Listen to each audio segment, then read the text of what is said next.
Hey everybody, welcome to my second video here. The first video is where I taught you guys how to make a slip knot. So if you need to know how to make a slip knot, go ahead to my last video. For this video, I'm going to teach you how I like to hold my yarn. There's a lot of different ways to hold your yarn. This is how I like to do it. So what I do is I simply take the yarn that is attached to the skein. Not the tail of the yarn, the working part of the yarn. That's attached to the skein or the cake or the ball, whatever you're doing. And our crochet hook is kind of up here.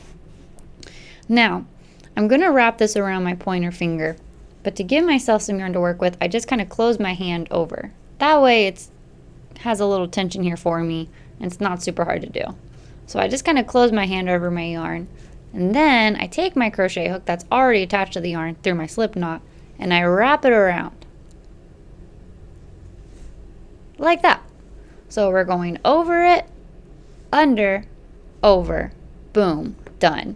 So we've got something that looks like I'm wearing a ring and something that's attached to the ball of yarn or the skein of yarn. Like that. Perfect. Over, under, over, boom, done. Now, our left hand has another job to do versus just holding the yarn. It also has to help us with our tension in another way. It has to hold underneath the hook, underneath that slip knot. And I'm going to do that with my ring finger and my thumb. So let's start from the beginning again. Put your yarn over your hand, close your bottom few fingers or couple fingers or pinky really. Kind of holding that tight down there, right? Wrap around, over, under, over, boom.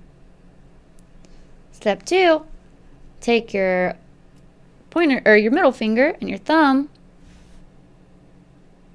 and make a little sandwich for your yarn. Make a little yarn sandwich.